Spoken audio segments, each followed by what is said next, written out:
Pessoal, chegamos então ao final da nossa disciplina. Lembrando que esta disciplina ela foi dividida em 4 unidades. Na unidade 1, a gente trabalhou solução ideal e as propriedades coligativas, solução diluída, ideal e soluções binárias.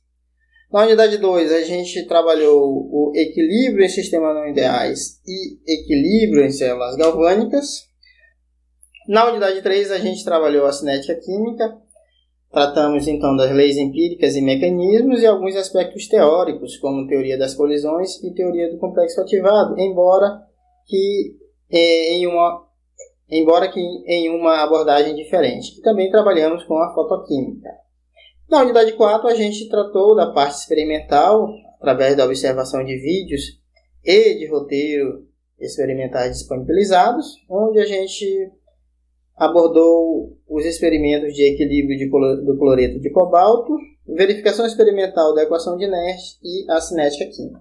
Então, relembrando, uma solução ideal é uma solução cujo modelo termodinâmico é análogo ao de um gás ideal. Então, nós temos aqui o gás ideal como sendo uma substância sem interação intermoleculares, tanto na substância pura quanto na mistura.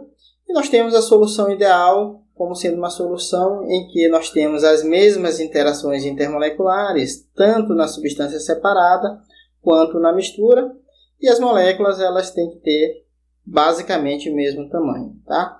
Nós vimos aqui algumas consequências, que foi qualquer substituição que a gente fizer na solução, ela não vai alterar a estrutura espacial da solução, nem a energia associada às interações. Então, se a gente tem uma solução W e uma solução Z e faz uma mistura, então nós vamos ter aqui a mesma interação, tá? E uma solução ideal, ela segue necessariamente a lei de Raoult, que é esta equação aqui, tá? Alguns exemplos foram citados, como uma solução de cloroetano e bromoetano. Nós vemos aqui as moléculas bem parecidas, né?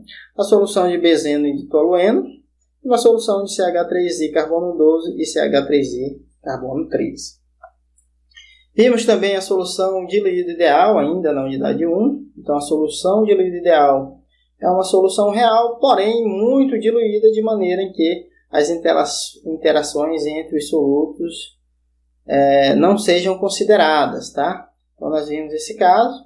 E a solução diluída ideal ela vai seguir a lei de Henry, que é esta equação aqui, onde nós temos a pressão de vapor do componente I em função da fração molar e a constante de Henry.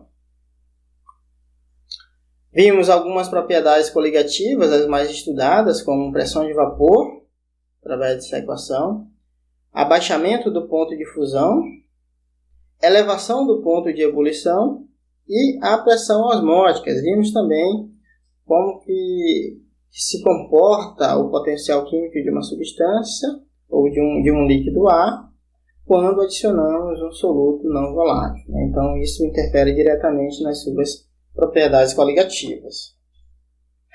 Vimos na unidade 2 o equilíbrio em células galvânicas. Então, a gente aprendeu a definir os sistemas eletroquímicos, considerou algumas condições de equilíbrio, tá? Nesta equação aqui. Verificou com um pouco mais de detalhe as células galvânicas e as células de Daniell. Então, aprendemos aqui com mais detalhes. E verificamos a termodinâmica de células galvânicas e a equação de Nash. E na unidade 3 a gente tratou da cinética química, onde um dos objetivos foi conhecer as leis de velocidades. Então, nós temos aqui a lei de velocidade para uma determinada reação, onde nós temos uma constante de velocidade e a concentração de reagentes e produtos. Tá? A gente verificou as leis de velocidade na forma integrada. Conhecemos então a lei de primeira ordem e o tempo de meia-vida para a lei de primeira ordem. Reações de segunda ordem. Então nós vimos as reações de segunda ordem, as leis para reações de segunda ordem e o tempo de meia-vida para a reação de segunda ordem. Também vimos os casos genéricos que a gente não está trazendo aqui. Tá? Trabalhamos também os mecanismos. Então basicamente a gente aprendeu a trabalhar com 2 mecanismos, um chamado de aproximação da etapa determinante, onde A etapa lenta é a etapa determinante e a aproximação do estado estacionário, onde ele considera sempre a última etapa como sendo a etapa determinante da velocidade da reação. Aprendemos a trabalhar com esses dois métodos. Conhecemos alguns modelos de cinética, como é o caso da equação de Arrhenius. Então nós temos aqui a equação de Arrhenius, onde ele considera que todas as reações têm uma determinada energia de ativação. Tá? Nós trabalhamos com mais detalhes. Então aqui nós temos o caso onde nós temos uma reação sem energia de ativação e aqui com energia de ativação, que é o caso real. Tá? E também verificamos que esta energia de ativação ela pode ser tratada também como a cinética mínima necessária para que as moléculas consigam promover choques efetivos. Vimos também, de uma maneira bem simples, as reações em cadeias.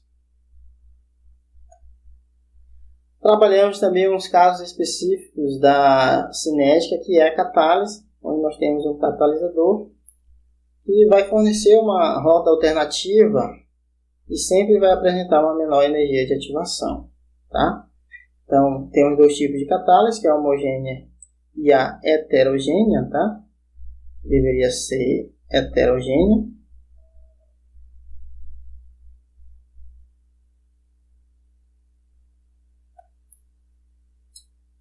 E verificamos que as leis de velocidade de reações catalisadas seguem essa forma aqui, de modo que se as reações em que o catalisador diminui muito a energia de ativação, geralmente o primeiro termo ele é desconsiderado.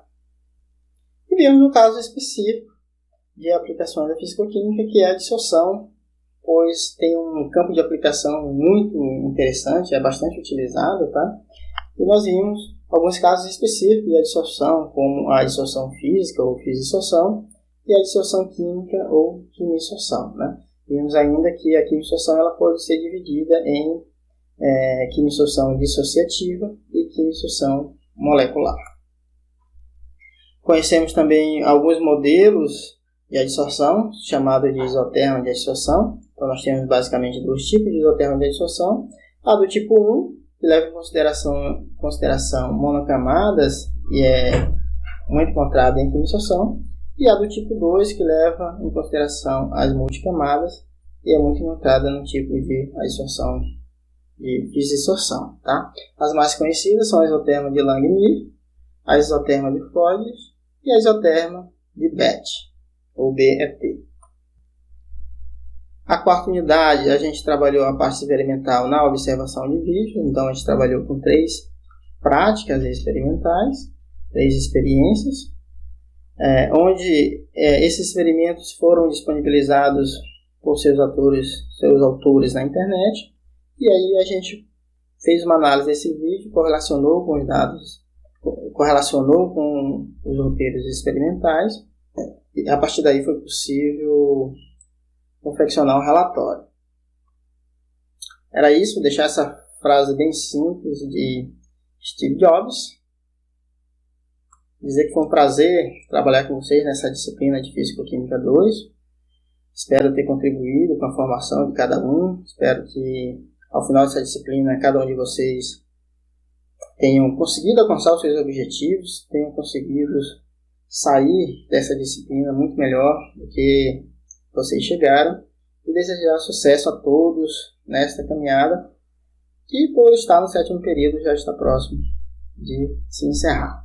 Muito obrigado, um abraço a todos e até uma outra oportunidade.